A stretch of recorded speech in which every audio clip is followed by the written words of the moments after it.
수련이 깊어지면 깊어질수록 앉아서 명상하는 게 아니라 삶 속에서 명상을 실천한다고 저는 생각을 하거든요. 꿈이 하나 생겼거든요. 그게 이제 파일럿이었어요. 근데 하늘 위에 있는데 조종관을 잡고 이렇게 비행을 하고 있는데 갑자기 이런 의문이 드는 거예요. 나 지금 이거 왜 하고 있지? 도대체 답을 할 수 없는 거예요. 그러니까 왜 해야 되지에 대한 어떤 말을 붙여도 이게 뭔가 명쾌하게 풀리는 게 아닌 거예요. 그 파일럿 그만둬야 될까 말까 했을 때 나 왜 살고 있지? 라는 생각이 되게 많이 했었거든요. 제가 9년 동안 한 걸 이제 내려놔야 되는 상황이 오니까 창문을 보는데 막 뛰어내리고 싶은 그런 충동도 막 갑자기 생기더라고요. 그때 이제 제일 많이 했던 질문이 어떻게 살아야 될까? 나는 누구이고 나 앞으로 뭘 해야 될까? 이런 근본적인 질문을 되게 그때 많이 했어요.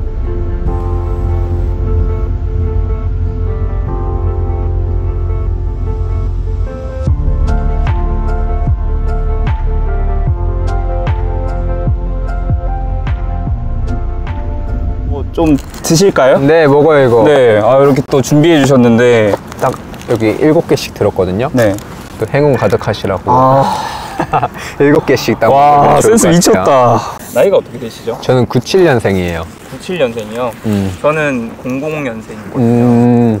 아직 제 정식 소개도 안 드린 것 같은데 00년생 최연석이라고 하고요. 교대 근무, 사조이 교대로 이렇게 일을 하면서 사이드로 이 채널을 운영하고 있습니다. 평범한 저라도 이렇게 승탁님과 같은 분이랑 얘기할 수도 있고 새롭게 네트워킹을 만들어 나갈 수 있는 그런 모습을 보여주면서 뭔가 도전하고 싶은 분들한테 조금이나마 용기를 줄 수 있는 그런 인터뷰를 만들고자 하는 채널을 운영하고 있거든요. 오늘 만나주셔서 너무 감사하고. 제가 더 감사하죠. 어떻게 보면 되게 평범한 그냥 사람인데 또 그런 평범한 사람을 어떤 한 부분을 이렇게 조명해서 보이게 만들어 주시는 역할을 해주시니까 저야 더 감사한 마음이 듭니다. 감사합니다. 일단 하나씩 드실까요? 네네, 먹어요. 제가 먹었어요. 두부가 더 많이 들어간 두부 유부 초밥이에요. 밥이 없는 것 같은데? 밥도 있는데 여기 지금 이렇게 보라색처럼 보이는 게 밥이고 좀 뭔가 탄수화물보다는 단백질이 더 많은 게 좀 더 건강하니까 건강식으로다가 준비를 했습니다. 맛있다. 딱 아침에 먹기 좋네요. 아침에 먹기. 또 운동하시니까 이런 단백질 잘 챙겨 먹어야 되잖아요. 요가 명상 안내자로 이제 활동을 하고 있는데 요가 안내자보다는 명상 쪽을 좀 더 오래 했어요. 시작한 것도 명상부터 했고 좀 더 명상을 더 잘하고 싶어서 또 요가를 이제 시작하게 됐고. 맞죠. 그래서 명상에 대해서 또 할 얘기가 되게 많거든요. 뭔가 요가보다는. 그러면 먼저 빨간 색깔 휴대폰 보고 자기소개 한 번만. 네, 안녕하세요. 저는 지금 요가하고 명상을 안내하고 있는 오승탁이고 뭔가 제 좌우명 하나로 저를 소개하고 싶어요. 제가 뭔가 평생 가까이 하고 싶은 또 그 문장을 삶으로 살아내고 싶은 그 좌우명은 아들아, 말과 혀로만 사랑하지 말고 행함과 진실함으로 하라 입니다. 네.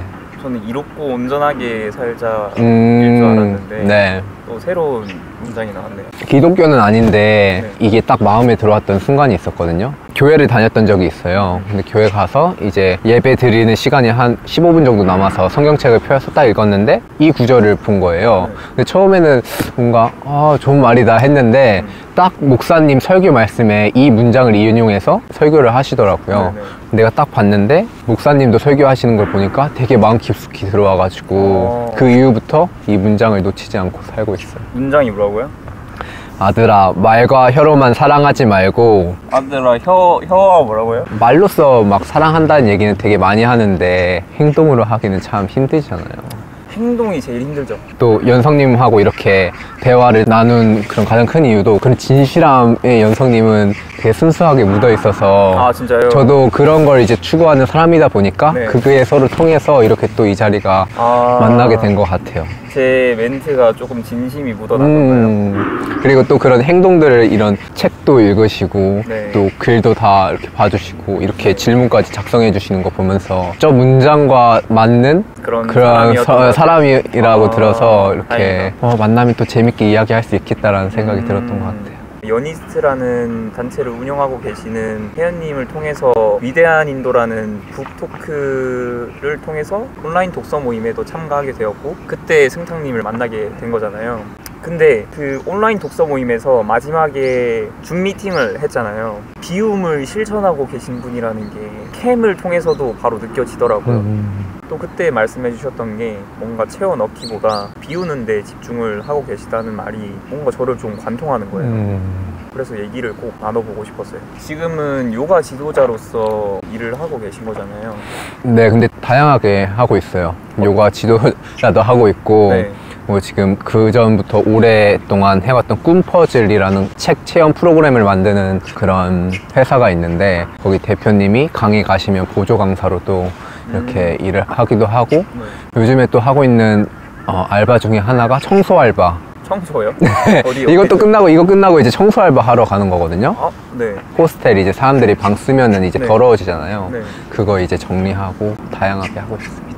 저는 요가의 그 요자도 잘 모르거든요. 요가를 하는 사람을 요기라고 하더라고요. 그리고 여자분은 요기니라고 뭐 이렇게 얘기를 하더라고요. 그런 것도 최근에 알았을 정도로 아예 요가에 대해서 잘 모르는 사람인데 승탁님이 생각했을 때 요가는 어떤 수련? 운동인지 이렇게 간략하게 소개해 주실 수 있나요?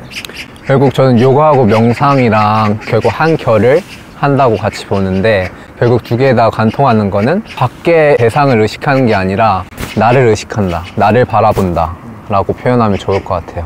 명상을 통해서 눈을 감고 내 생각과 감정을 바라보는 것처럼 요가는 자세를 취하면서 그 자세를 취할 때 일어나는 감각을 이제 바라보는 거거든요. 그래서 그 감각에 빠져 있지 않고 좀 관찰자로서 멀리 떨어지면서 그런 감각을 운용할 수 있는 힘을 기를 수 있는 도구 중에 하나죠. 명상 같은 경우에는 최대한 편한 자세에서 이렇게 하잖아요. 요즘에는 이런 자세뿐만 아니라 그냥 의자에 앉아서 하기를 권장하는 영상들도 여럿 있더라고요. 저도 이 내면에 화가 많다 보니까 출근하기 전에 뭐 5분, 10분 명상하고 출근할 때도 많고 생각 정리가 필요할 때 명상을 종종 하거든요. 근데 요가 같은 경우에는 저희가 생각하는 그런 편안한 자세가 아니잖아요. 뭔가 고통스러운 몸을 꼬고 막 활처럼 휘고 이런 어려운 동작이 많은데 그 와중에 자신을 바라본다는 게 좀 힘들지 않을까 싶은데 자신을 바라본다는 게 생각 감정도 있지만 결국 감각도 내 안에서 일어나는 거니까 그걸 바라보는 거고 또 그런 어려운 자세를 취한다고 하지만 자세 속에서도 그 고요함을 느낄 수 있어요. 네? 진짜요? 네, 처음에는 되게 아프고 네. 근육이 이렇게 늘어나 유연하지 않으니까 그런 네. 통증이 오는데 그 기간을 지나면은 그 통증이 사라지고 명상 이렇게 앉아서 하는 것처럼 코브라 자세나 뒤로 머리석이나 그런 자세에서도 평온함, 고요함을 느낄 수 있어요. 아, 그래요? 그게 참 요가를 꾸준히 하다 보면 느낄 수 있는 또 다른 매력인 것 같아요. 꾸준히 하는 사람만 이제 또 느낄 수 있는. 저는 또 이제 유연성이 없기 때문에 굉장히 고통스러울 것 같아요. 그러면은 이제 저처럼 완전 초보자가 있고 승사님처럼 어느 정도 유연도 하시고 어느 정도 수련도 돼 있는 사람의 이 레벨 차이가 이렇게 있잖아요. 그러면 그 레벨 측정 같은 거를 할 수 있는 그런 게 있나요? 어느 동작을 할 수 있으면은 뭐 한 3단계. 다른 사람들이 보기에 뭐 자세가 좋으면은 완벽하면 요가를 잘한다 이렇게 생각하는 경우가 있는데 요가를 하는데 어디에 초점을 두느냐에 따라서 다른 것 같아요. 내가 완벽한 자세를 취하냐 하면은 어려운 동작을 할수록 이 사람은 레벨이 높은 거겠죠. 근데 내가 이걸 좀 뭔가 감각을 보는데 좀 알아차림을 하는데 두겠다 라고 목적을 두면은 유연하지 않아도 그냥 이렇게 하고 이렇게 숙이기만 해도 여기 뒤에 자극이 느껴지거든요. 네, 햄스트링이 늘어나잖아요. 그럼 자기가 할 수 있는 만큼에서 머무르면서 이제 그걸 바라보면 돼요. 그래서 거기에선 레벨이 이제 필요 없는 거죠. 이렇게 쭉 펴든 구부리든 감각은 언제나 느껴지는 거고 자기가 이제 할 수 있는 상태에서 하면 되는 거니까. 그래서 저도 유연하진 않아요. 아, 그래요? 네. 그래서 제가 그냥 할 수 있는 범위 내에서 감각을 느끼고 구동을 할 때 이제 고요함을 느낄 수 있는데 거기에서 그런 걸 이제 하는 거죠. 근데 이제 요가 클래스를 들으러 가면은 뭐 초심자 반, 중심자 반, 그 뭐라 중급자 반, 고급자 반 이렇게 나눠져 있잖아요. 저는 당연히 이제 초급자 반을 들어야 되겠지만은 그거를 어떻게 나누는지 좀 궁금하더라고요. 어떻게 나누냐? 네. 결국엔 근데 나누는 거는 요가 자세로 나누긴 하는데 초급자, 중급자, 고급자라고 해서 뭐 자세 똑같이 못할 뿐이지 충분히 그 수업을 들을 수 있다고 생각을 하거든요. 아, 그래요? 그냥 상관없이? 네, 왜냐면 저 요가를 처음 시작할 때 요가 3, 4년 하시는 분들이 모여있는 집중반에 들어가서 처음 시작을 했어요. 아, 그래요? 네. 왜요? 그때 여자친구가 이제 거기 반에 들어갔는데 따라가다 보니까 네. 처음 하게 된 게 이제 집중반 수련이었고 원래 대부분 클래스는 1시간인데 2시간 동안 하는 클래스를 들어가서 되게 힘들었죠. 힘들었죠. 엄청 힘들었죠. 근데 또 힘든데 또 버티고 나니까 마무리 자세가 있어. 동작이 있는 사바사나라고 시체처럼 누워서 이제 편안하게 쉬는 그런 자세가 있는데 그때 할 때는 되게 평안함이 느껴지더라고요. 아, 그러면 요가를 시작하게 된 계기가 여자친구분 때문인 건가요? 그러니까 여자친구가 트리거가 됐죠. 왜냐면 명상을 하면서 좀 몸을 좀 풀고 싶다. 아사나 자세를 하면서 편하게 오래 앉을 수 있는 그런 상태를 유지하기 위해서 요가를 하는 거거든요. 그때 때마침 그 여자친구를 만나게 됐고 요가 되게 오래 했던 친구고 서울에 올라와서 그 요가원을 간다길래 그럼 나도 같이 가겠다. 왜냐면 사랑하면 따라다니고 싶잖아요. 같이 하고 싶고. 같이 하고 네, 싶고. 그래서 거기 이제 처음 다니게 됐고 거기에서 이제 오래 수련하면서 이제 요가 자격증을 거기에서 따게 됐죠. 아, 네. 그러고 이제 지도사까지. 네네, 안내자를 이제 하고 있죠. 그러면 시작하게 되신 지는 얼마나 된 거예요? 명상은 지금 한 5년 정도 됐고 네. 요가 안내는 지금 한 1년 9개월 정도? 그러면 1년 9개월 만에 이제 지도자가 될 수 있는 거네요? 1년 9개월 만에 지도자가 될 수 있다. 네, 요가를 하는 사람 되게 많잖아요. 지도하고 싶어 하는 사람들도 되게 많고. 근데 뭐 3개월 만에 지도자 자격증 따서 지도할 수도 있는 거고 아, 그래요? 6개월마다 할 수도 있는 거고 아니면 그거 지도자 자격 없이 그냥 내가 좀 수련됐으니까 할 수도 있는 거고 그 기간의 문제는 크게 중요하지 않는 것 같아요. 아, 근데 결국의 문제는 내가 양심에 따라서 그걸 안내할 수 있는 그런 자신감이 안에서 피어오르냐 그거 같아요. 이 요가에 대해서 조금 공부를 해보니까 되게 영적인 그리고 종교적인 부분에 대해서 많이 다루더라고요. 저희는 또 인도 책으로서 이렇게 만났으니까 어느 정도의 그런 문맥을 이해하잖아요. 제 지인 중에 요가를 하시는 분이 있어요. 근데 그분도 지도자가 되고 싶어 하시는데 이런 동작만 가르치면 사실 상관없는데 그런 종교적인 차이가 있다 보니까 그런 종교적인 문제를 거치지 않아도 지도자가 될 수 있는지. 네, 맞아요. 네. 제가 그 요가 TTC를 배우면서 지도자 자격증 반을 들으면서 역사에 대해서도 공부를 이제 조금 했는데 요가라는 개념이 종교 이전부터 행했던 거라고 해요. 근데 종교가 이제 힌두교가 이렇게 일어나면서 이걸 이제 하나의 도구로 이제 채택을 한 거죠. 네. 근데 이게 역사가 깊다 보니까 이걸 요가를 생각하면 힌두교를 자연스럽게 떠올리는 맞아. 이런 상황이 된 건데 결국에는 자기가 요가를 어떻게 생각하느냐가 더 중요한 것 같아요. 내가 이걸 종교 목적으로 생각하느냐 건강 목적으로 생각하느냐 아니면 두 개를 합쳐서 생각하느냐 그래서 자기가 그걸 이제 분명히 정한다면 종교 상관없이 건강 목적으로 안내할 수 있는 거죠. 요가가 무엇인가를 생각했을 때 어디에 중점을 둘 거냐가 가장 중요한 문제인 것 같아요. 이제 요가를 1년 9개월 동안 하셨다고 하셨잖아요. 요가를 하면서 내가 이거는 얻었다라고 얘기할 수 있는 요가의 장점 같은 게 있을까요? 요가의 장점. 네네. 요가나 명상을 하면 할수록 내가 어떤 감각적인 쾌락으로부터 자연스럽게 멀어지고 그걸 통제할 수 있는 힘이 길러져요. 저 같은 경우에는 밤에 그러니까 뭔가 스트레스 받으면 음식으로 푸는 그런 경향이 있었거든요. 네. 그래서 막 일하다가 들어와서 밤에 과자 먹고 식탁에 빵 있으면 빵 먹고 그랬는데 한 번에 바로 이렇게 끄는 건 아니지만은 과자가 보이면은 맨 처음에는 그냥 다 먹었다면 시간이 지날수록 반을 먹고 아니면은 보이는데 먹지도 않고 왜냐면 이게 몸이 해로운 걸 아니까 그 이로운 방향 쪽으로 자기가 선택하고 행동할 수 있는 힘이 커짐을 많이 느껴요. 요가랑 명상을 하면 할수록 왜냐면 그런 감각을 다룰 수 있는 힘이 생기기 때문에 저한테 요즘에 너무 필요한 거거든요. 저는 외부 자극에 되게 예민한 사람이어서 이성적으로 딱 생각해서 이성적인, 이렇게 딱 네, 주위의 자극에 흔들린다기보다 감정 컨트롤이 가능한 그런 걸 좀 얻고 싶거든요. 그런 목적으로 이렇게 오시는 분들이 많으신지 아니면 그냥 미용 목적으로 이렇게 찾으시는 분들이 많으신지 그런 것도 좀 궁금한데. 사실 감각이나 궁극적인 편안함, 해탈 같은 거 하시는 분들은 적고 처음에는 몸 건강을 위해서 오시는 분들이 많은 것 같아요. 그게 왜냐면 가장 바깥에 있는 거니까. 근데 하다 보면서 궁극적인 행복, 감각 다루기 이렇게 천천히 안으로 들어오는 것 같아요. 근데 너무 어려운 것 같아요. 뭐가 행복이고 뭐가 맞는 길이고 이제 저희 20살 전에는 맞아요. 그런 정답이 있잖아요. 어떻게 보면. 1번부터 4번까지 고르는 거잖아요. 정답을 고르는 건데 이제 저희가 고등학교 졸업하고 나서부터는 그런 정답이 있는 시기는 끝이 났잖아요. 근데 승탁님은 어떤 길을 걸어오셨는지 좀 궁금하더라고요. 그 블로그 글에 보니까 뭔가 되게 오랜 기간 원하다가 다른 길로 이렇게 택하신 것 같은데 정확하게 그게 뭔지는 안 적혀 있더라고요. 맞아요. 저는 이제 중학교 3학년에서 고등학교 딱 올라갔을 때 꿈이 하나 생겼거든요. 그게 이제 파일럿이었어요. 그 파일럿이 되고 싶어서 이제 중학교 3학년 때까지 놀다가 고등학교 1학년 때부터 정신 차리고 이제 공부에 이제 집중을 했죠. 집중한 결과 원하는 학과에 이제 갔어요. 항공운항학과에 가서 이제 파일럿 공부도 하고 비행 실습도 하고. 근데 하늘 위에 있는데 조종관에 자꾸 이렇게 비행을 하고 있는데 갑자기 이런 의문이 드는 거예요. 나 지금 이거 왜 하고 있지? 그 전까지는 안 들었다가 이거 왜 하고 있지라는 의문이 들더라고요. 근데 딱 내려와서 도대체 답을 할 수 없는 거예요.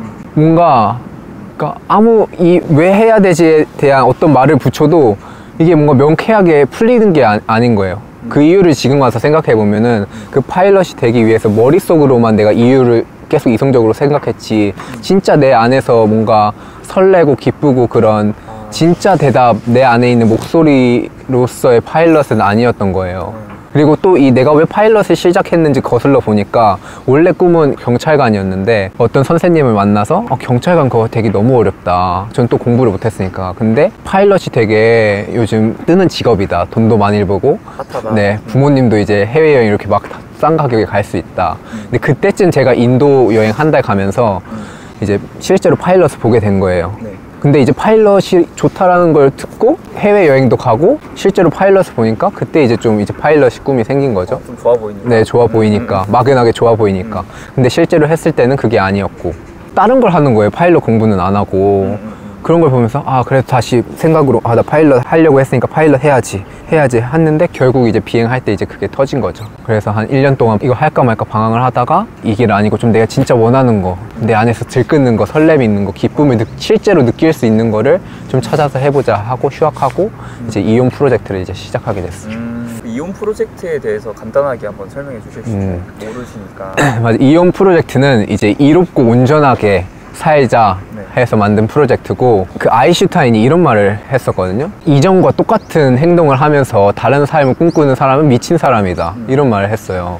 근데 그 말을 듣고 난 이전에는 그냥 하라는 거 되게 열심히 하면서 되게 살았는데 내가 휴학하고 지금은 내 진짜 들끓는 거 하고 싶은 거 하면서 해보자 라는 생각으로 만든 프로젝트고 그래서 그 날에 내 안에서 떠오르는 100가지를 적었어요. 하고 싶은 거 작은 거부터 해서 큰 거가 있는데 엄마한테 밥 해주기, 크게는 책 100권 읽기, 그리고 바디 프로필 찍기 뭐 이런 것들을 다 적었는데 거기에서 이제 가장 제가 하고 싶은 거부터 이제 먼저 시작을 한 거죠. 그래서 처음 시작했던 게 명상이랑 이제 환경이었어요. 근데 환경도 하다 보니까 점점 마음이 또 식는 거예요. 해보고 나니까 이 길이 내 길이 아닌 것 같아 해서 이제 마지막에 편입을 준비하고 실패를 했어요. 그때 이제 내가 해왔던 걸 돌아보니까 명상은 꾸준히 하고 있더라고요. 제가 그냥 자연스럽게.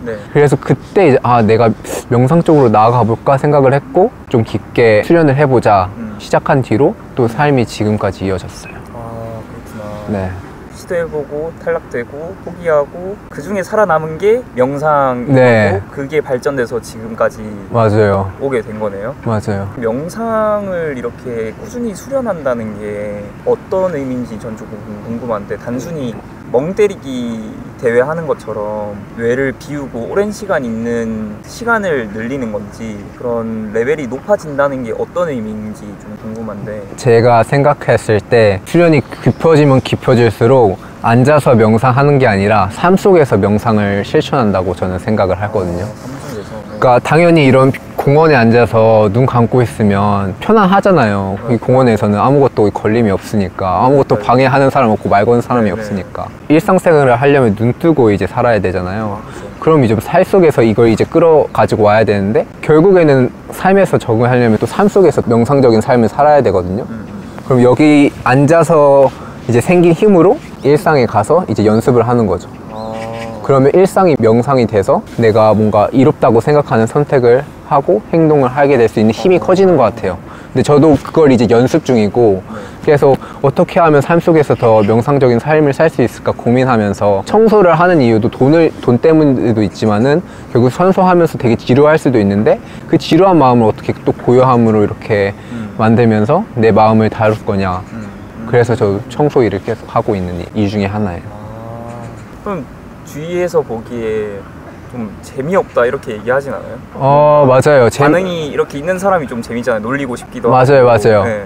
그래서 근데 그것도 상황에 따라 다른 것 같아요. 아, 그래요? 제가 어떤 사람이 있을 때는 되게 어린아이 같이 막 장난도 치고 그런데 어디에서는 또 그냥 고요하게 유지할 때도 있고 서로 이렇게 안내를 하는데 너무 가벼워질 수는 또 없잖아요. 그쵸, 그쵸. 네. 그럴 때는 또 어느 정도 유지를 하고 계속 상황에 따라서 저를 변하는 거, 그 상황에 따라 맞춰가는 거, 또 명상을 하면서 또 얻게 되는 그런 힘인 것 같아요. 왜냐면 상황을 맞추려면 결국 나를 내려놔야 되잖아요. 그쵸. 계속 해왔던 습관들을 내려놔야 되는데 명상을 통해서 그걸 계속 내려놓고 상황에 따라 맞춰서 뭔가 상황과 조화를 이루면서 나아갈 수 있도록 하는 힘을 또 명상을 통해서 기를 수 있어요. 그러면은 지금 변화되는 모습을 지도자로서 이렇게 보고 계시잖아요. 그럼 변화되는 모습이 확연하게 보이세요? 그쵸. 저 명상 안내했을 때 꾸준히 하신 분들이 있는데 네. 그런 분들을 보면 예전에는 힘든 경우가 있으면은 거기에 빠져서 제대로 할 일도 못하고 되게 무기력한 그런 시간들을 보내는 경우가 있었는데 명상을 하고 나서 이게 보니까 힘듦을 충분히 인정하고 받아들이고 그 상황 속에서도 또 자기가 할 일을 하는 그런 성장이 있더라고요. 그 순간님 보니까 글쓰기도 되게 2020년도, 21년도 그때부터 포스팅을 엄청 꾸준하게 대학교 들어가고 나서부터 했어요. 글 쓴 건 한 2016년. 어쩐지 이게 잘 쓰시더라고요. 그러니까 제가 보면서도 너무 배우는 점이 많았어요. 자존감이나 행복에 관해서 이렇게 사람들이 생각을 많이 하고 저도 그거에 대한 정답을 찾기 위해서 이렇게 인터뷰 프로젝트도 하고 있는 거거든요. 포항에서 서울까지 올라와서 선생님한테 어려운 제안 다 드리고 이렇게 용기 내서 말씀드리고 이렇게 하는 건데 해설지를 읽는 그런 느낌이 들어서 제가 감사한 거예요. 이런 글을 적어주셔가지고. 근데 요즘에는 또 잘 안 적으시더라고요. 맞아요. 요즘에는 블로그가 아니라 이제 올레 레터라고 제가 일주일 동안 겪은 이야기들 혹은 좀 더 진솔한 이야기들을 이제 써서 일주일에 한 번씩 이제 사람들한테 보내는 그런 걸 하고 있거든요. 네. 그런 환경을 만들어서 지금은 일주일에 한 번씩 글을 쓰고 있어요. 아, 그래요? 네.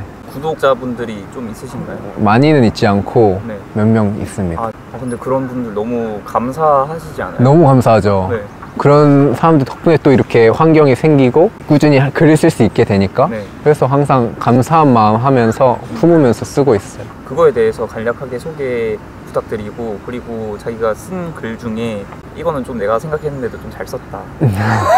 올리버라는 인스타 이름을 사용하고 있는데 그걸 이제 따서 했고, 보여주기 식의 글이 아니라 내면이 고요할 때 나오는 그런 솔직한 글을 담고 싶어서 그걸 시작하게 됐어요. 원래 막 좋다 이런 의미도 있잖아요. 내면의 존재에 들어가고 나와 소통할수록 가장 큰 행복을 느낀다고 저는 생각을 하는데 그걸 또 올레로 이제 표현을 했습니다. 네, 그래서 여러 가지 의미가 담고 있고, 주로 담고 있는 거는 이제 제가 삶을 관찰하기를 좋아하거든요. 그럼 관찰을 하다 보면 반복되는 일들이 일어나는 경우들이 있어요. 저는 그걸 하나의 신호를 보고 행동을 하는데, 그걸 이제 행동을 했을 때 어떤 일들이 펼쳐지나를 또 적어요. 그래서 최근에 이제 적었던 거는 추석 때 큰 집 근처에 백년사라는 절이 있는 거예요. 항상 근데 거기 큰 집에 갔었는데 몰랐다가 최근에 존재를 알게 됐고 거기에 놀러 가게 됐거든요. 저는 마음이 들면은 뭔가 남 해를 끼치지 않는 거면 그냥 바로 행동을 하거든요. 네. 그러면서 이제 어떻게 펼쳐지나 봐요. 추석 합동 제사를 지내고 있었고 양 옆에는 이제 신도분들이 앉는 데였고 가운데는 스님이 앉는 자리였어요. 네. 근데 좀 가운데 앉고 싶더라고요. 그래서 스님이 앉는 맨 뒷자리에 자석을 펴고 거기 뒤에 앉았어요. 네. 허리 펴고 이제 앉아 있었는데 맨 마지막에 들어온 스님이 이제 저한테 여기 잘 앉았다 이렇게 말을 해주시는 거예요. 네. 그 스님 뒤에 앉아서 계속 하다가 계속 마음에서 이 스님한테 뭔가 한마디 듣고 싶다라는 그런 생각이 올라와서 다 끝나고 나서 추석 맞이해서 한마디 이렇게 해주면 좋겠다. 근데 그분이 또 이제 이렇게 앉아봐라 하면서 또 이야기를 많이 해주시는 거예요. 거기에서 들었던 말은 대통령 되는 것도 좋고 스님 되는 것도 좋고 좋은 직업 가는 거 좋은데 삶을 살아가는 데 있어서 가장 중요한 거는 먼저 인간은 인간다워야 된다. 그 말을 해주시더라고요. 네. 근데 인간다운 게 뭐냐? 자식이면 자식 노릇 잘하고 스님이면 스님 노릇 잘하고 그런 게 인간다움이다. 근데 또 인간다움에 대해서 또 좀 더 깊게 생각해 보게 되더라고요. 그러면 인간다움이라는 게 뭘까? 지금 저의 화두이기도 한데 네. 그런 걸 이제 내 마음에 떠올랐고 그걸 따라갔고 그 따라가서 또 거기에서 피어나오는 마음에 따라 행동했을 때 내한테 얻는 게 인간다움이었잖아요. 그럼 그걸 이제 화두로 삼고 넥스트 방향성으로 이제 잡고 가는 거죠. 그런 일들을 이제 원래 담고 있어요. 너무 좋다.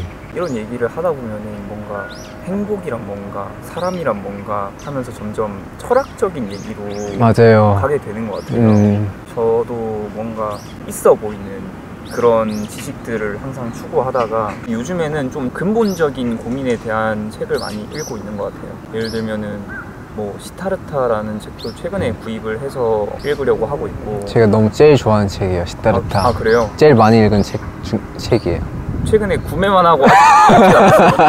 구매만 하고 읽지 않았고 지금 이걸 하고 있는 게 정말 내가 행복한 건가, 스트레스를 정말 받고 있지는 않은가 하면서 저도 자기 성찰을 되게 많이 하면서 답이 없다는 거를 정말 많이 느끼고 결단하기가 정말 힘들다는 거를 많이 느끼고 있거든요. 그렇기 때문에 다양한 분들과 얘기를 하면서 제 답을 찾아 나가려고 하는 게 있는데 승탁님은 이런 고민이 있으셨던 때가 없는지 좀 궁금하더라고요. 저 고민 엄청 많았었어요. 저 생각 너무 많은 사람이었고 특히 그 파일럿 그만둬야 될까 말까 했을 때 나 왜 살고 있지라는 생각이 되게 많이 했었거든요. 제가 9년 동안 한 걸 이제 내려놔야 되는 상황이 오니까 나 왜 살고 있지? 창문을 보는데 막 뛰어내리고 싶은 그런 충동도 막 갑자기 생기더라고요. 네. 아무튼 그만큼 힘들었었고 그때 이제 제일 많이 했던 질문이 어떻게 살아야 될까? 나는 누구이고 나 앞으로 뭘 해야 될까? 이런 근본적인 질문을 되게 그때 많이 했어요. 근데 그 근본적인 질문을 처음 이제 맞닥뜨렸을 때 되게 삶이 힘들었어요.